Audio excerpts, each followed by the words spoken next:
سب سے آخر میں جو چیز آپ کے پاس رہ جاتی ہے وہ آپ کی شہرت ہے۔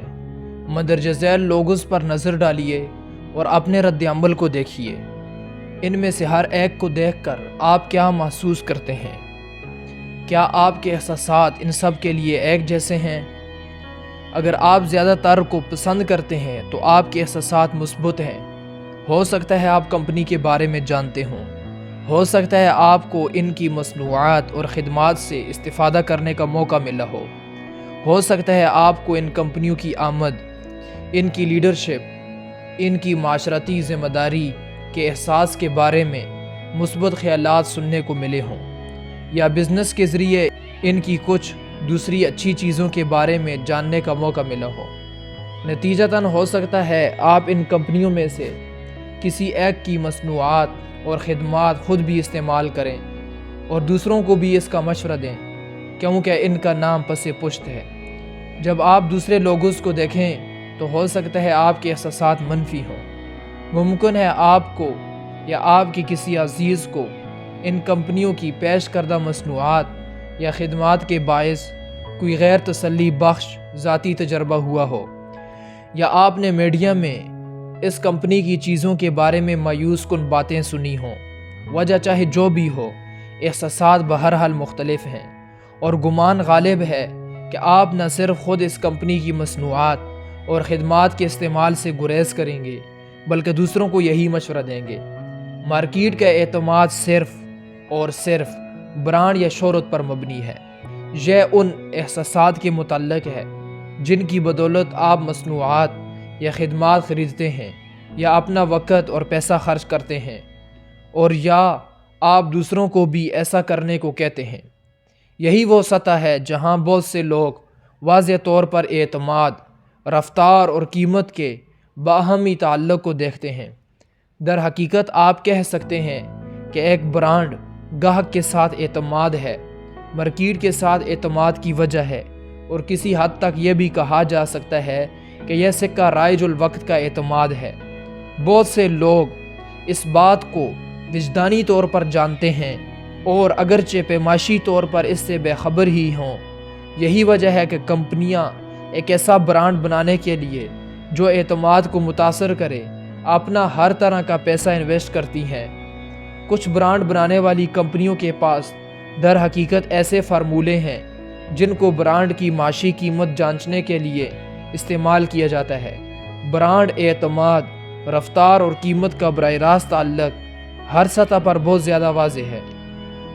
Sales and marketing executive international conference میں کی گئی میری ایک پریزنٹیشن کے موقع پر ایک 100 سالہ پرانی اربوں ڈالر کی کمپنی کے ایگزیکٹو نے مجھے بتایا کہ ہمارے پاس ایک انتہائی با اعتماد برانڈ ہے جس سے ہمیں غیر معمولی منافع ہوتا ہے۔ ہماری خدمات کے لیے تجدید کی شرح حیران کن طور پر 90% سے زیادہ ہے۔ یہ ہمارے برانڈ کی قیمت کا بہترین اشارہ ہے۔ ہم اس اعتماد کے رشتے کو بچانے کے لیے مسلسل کام کرتے رہتے ہیں، جو ہمارا سب سے بیش قیمت سرمایہ ہے۔ بہت سے کاروبار ہمارے ساتھ شراکت چاہتے ہیں، لیکن پارٹنرشپ کے لیے کاروبار کا چناؤ کرنے کا ہمارا معیار بہت بے لچک ہے، اور ایسا اس لیے ہے تاکہ ہم اپنے گاہکوں کے ساتھ استوار شدہ اعتماد کی حفاظت کر سکیں۔ برانڈ ہر سطح پر اہمیت رکھتا ہے۔ یقیناً کاروبار برانڈ کمپنیوں کی مصنوعات اور خدمات کی فروخت کے لیے بہت اہم ہے، لیکن یہ اداروں کی تمام اقسام کے لیے بھی بہت اہم ہے، چاہے وہ سرکاری ادارے ہوں، سکول ہوں، خیراتی ادارے ہوں، ہسپتال ہوں، شہر ہوں یا ریاستیں۔ جب خاندان گھر بدلتے ہیں تو وہ رہائش کے لیے یا گھر خریدنے کے لیے ان علاقوں کا انتخاب کرتے ہیں جہاں اچھے سکول ہوں، اور ان سکولوں میں سے جس کی شہرت سب سے زیادہ اچھی ہوگی وہ اپنے بچوں کا داخلہ اس سکول میں کروائیں گے۔ اس سے سکول کے منافع میں گنا اضافہ ہوتا ہے۔ بہت سے شہر اچھی سیاحت گاہ یا اچھی رہائش کے لیے مشہور ہوتے ہیں۔ اس سے نہ صرف ٹیکس ڈالرز، ٹورسٹ ڈالرز، کاروباری کشش اور گھروں کی قیمت میں اضافہ ہوتا ہے، بلکہ مقامی حکومتوں، ریاستی حکومتوں اور قومی حکومتوں کی شہرت کا بھی اندازہ ہوتا ہے، جس سے ان کاروباروں پر اثر انداز ہونے والی صلاحیتوں پر بھی اثر پڑتا ہے۔ اس سے بھی چھوٹی سطح پر ایک ادارے کے اندر ایک مخصوص ٹیم یا ڈویژن کی شہرت، ذرائع کی تلاش اور بجٹ بنانے جیسی باتوں پر نمایاں اثر رکھتی ہے۔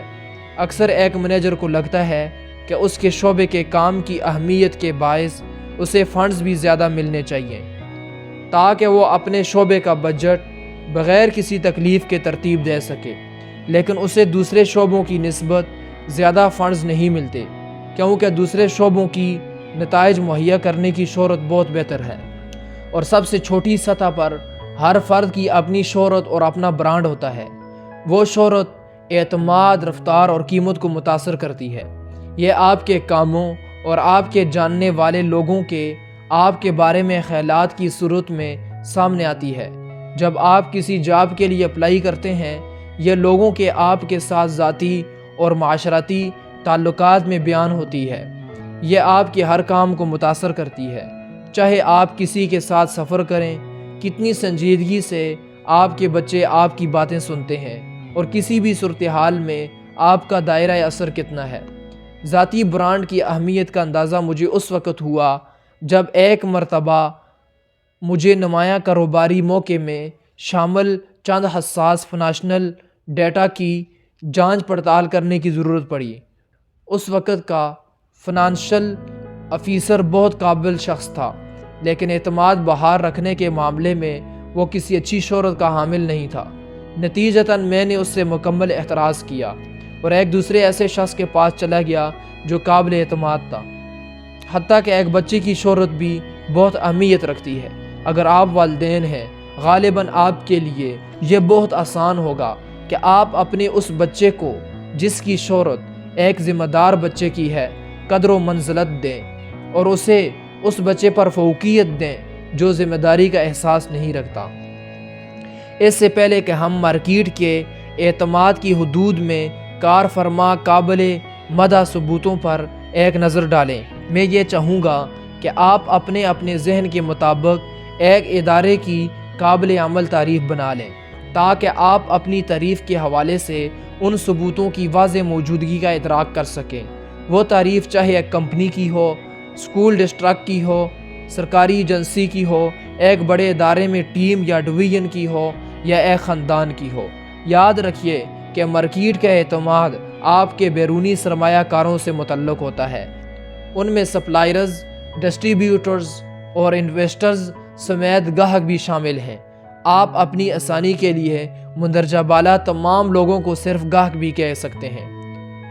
فوربس میگزین دنیا کی سب سے زیادہ سراہی جانے والی کمپنیوں کی سالانہ فہرست جیسے میگزین کاروباری شہرت کی قابل اعتماد رپورٹ کہتا ہے میں شہرت اور ترقی کے درمیان ایک واضح تعلق دکھایا گیا ہے۔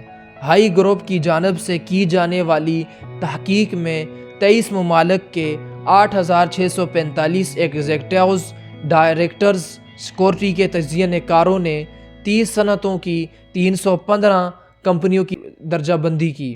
کمپنیوں کو ان 9 خصوصیات کی لحاظ سے عالمی طور پر جانچا گیا جو شہرت تشکیل دیتی ہیں، جن میں معاشری ذمہ داری یعنی کاملیت، لوگوں کو سنبھالنا یعنی نیت، جدت یعنی صلاحیتیں، اور معاشی استحکام اور دیرپا سرمایہ کاری یعنی نتائج بھی شامل تھی۔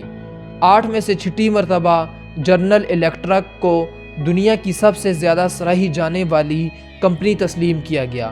فہرست میں ٹوئیٹا اپنے غیر معمولی نتائج کے باعث دوسرے نمبر پر تھی، یعنی جو ایک غیر امریکی کمپنی کی اب تک کی بہترین درجہ بندی تھی۔ انہوں نے تحقیق میں شامل باقی 12 کار بنانے والی کمپنیوں سے زیادہ منافع بنایا۔ یہ باتیں کیوں اہمیت رکھتی ہیں؟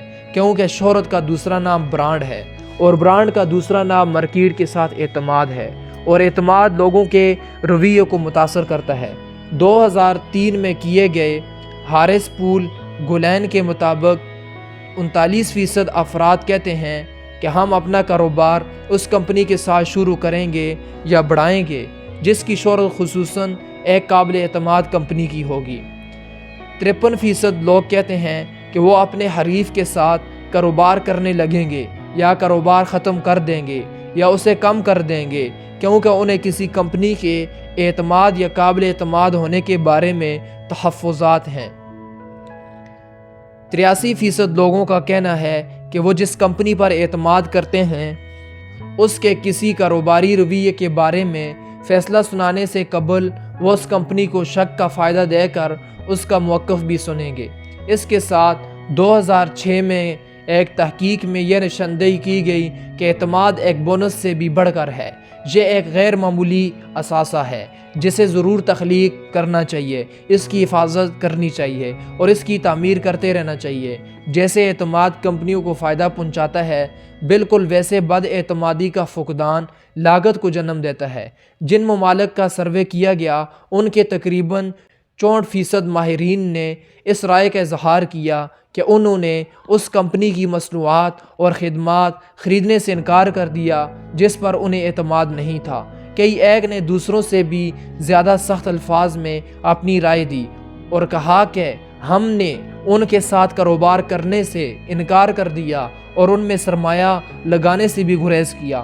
تقریباً آدھے لوگ ان کمپنیوں میں جن پر اعتماد نہیں کیا جاتا ملازمت کرنے سے بھی انکار کر دیا۔ ایک لیڈر کہتے ہیں، ہمارا ایک کاروباری اصول ہے کہ ہمارا اثاثہ، ہمارا سرمایہ اور ہماری شہرت ہمارے لوگ ہیں، اور اگر ان میں کسی بھی چیز کو نقصان پہنچا تو آخر الذکر کو بحال کرنا سب سے زیادہ مشکل ہوگا۔ ملکی ٹیکس اور صنعتی ٹیکس آج کی عالمی مارکیٹ کی ایک دلچسپ جہت یہ ہے کہ بہت سے برانڈز کو اس لیے ٹیکس ادا کرنا پڑتا ہے یا منافع حاصل ہوتا ہے کہ لوگوں کی اس ملک کے بارے میں جہاں وہ بنتا ہے کیا رائے ہے یا وہ اس ملک پر کتنا اعتماد کرتے ہیں۔ مثال کے طور پر انڈیا، چائنا، فرانس یا امریکہ کی کمپنی لوگوں کے اس ادراک کو ضرور متاثر کرتی ہے کہ آیا اس کمپنی کی چیزوں پر اعتماد کیا جا سکتا ہے یا نہیں۔ بہت سی باتیں اعتماد کے ادراک کو متاثر کرتی ہیں، مثلاً اس ملک کی تاریخ، ثقافت اور موجودہ سرکاری پالیسیاں، لیکن کسی وجہ کے باوجود ملکی ٹیکس یا منافع ایک حقیقت ہے۔ تاہم یہ ملکی ٹیکس عموماً الٹایا نہیں جا سکتا۔ انگلینڈ اور جرمنی کی کمپنیوں کو دنیا میں کہیں بھی نمایاں ٹیکس ادا نہیں کرنا پڑتا اور نہ ہی فرانس کو سوائے امریکہ میں۔ دلچسپ بات یہ ہے کہ دنیا بھر میں سب سے نمایاں ٹیکس چائنا کی کمپنیوں کو ادا کرنا پڑتا ہے، حالانکہ ان کی چیزوں کی قیمتیں دنیا بھر میں سب سے کم ہیں۔ بالکل ایسے ہی ایک تحقیق میں یہ بھی سامنے آیا، جسے میں صنعتی ٹیکس یا منافع کہتا ہوں، جس میں پوری صنعت اس فہم پر اثر انداز ہوتی ہے کہ ایک کمپنی پر اعتماد کیا جا سکتا ہے یا نہیں۔ مثال کے طور پر بہت سے ممالک میں توانائی اور میڈیا کی صنعتوں کو عموماً ٹیکسز کی صورت میں نقصان اٹھانا پڑتا ہے۔ اس کے برخلاف ریٹیل اور ٹیکنالوجی سیکٹرز عموماً فائدے میں رہتے ہیں۔ ان کمپنیوں کے لیے جو کسی صنعت میں نقصان اٹھا رہی ہیں، یہ انتہائی ضروری ہے کہ وہ اپنی صنعت کی شہرت سے ہٹ کر اپنی ایک انفرادی شہرت حاصل کریں، جیسے کہ جانسن اینڈ جانسن نے فارماسیوٹیکل صنعت میں حاصل کی، جو ایک ایسی صنعت ہے جسے امریکہ میں نمایاں طور پر نقصان اٹھانا پڑا۔ شہرت کو بنانے یا بگاڑنے میں اعتماد کی رفتار ہوتی ہے۔ نئی عالمی مارکیٹ کی ایک اور جہت کی جانب سے کی گئی یعنی RQ تحقیق میں سامنے آئی اور یہ وال سٹریٹ میں شائع ہوئی۔ اس تحقیق میں امریکہ کی 60 نمایاں کمپنیوں کی درجہ بندی کی گئی۔ 2005 میں مسلسل 7ویں مرتبہ پہلے نمبر پر آنے والی کمپنی جانسن اینڈ جانسن تھی۔ اس کمپنی کا اعتماد کا ٹریک ریکارڈ خاص طویل اور مستحکم تھا۔ وہ 120 سال سے اس کاروبار میں ہے۔ تاہم میرے لیے اچنبھے کی وجہ یہ حقیقت تھی کہ تیسرے نمبر پر آنے والی کمپنی گوگل تھی، حالانکہ اسے اپنا کاروبار شروع کیے صرف 7 سال ہوئے تھے۔ میرے نزدیک یہ ایک ایسا واضح ثبوت ہے جسے کسی طور پر جھٹلایا نہیں جا سکتا کہ آج کی عالمی مارکیٹ میں اور ہائی ٹیک معیشت میں بھی کس قدر تیزی سے اعتماد استوار کیا جا سکتا ہے۔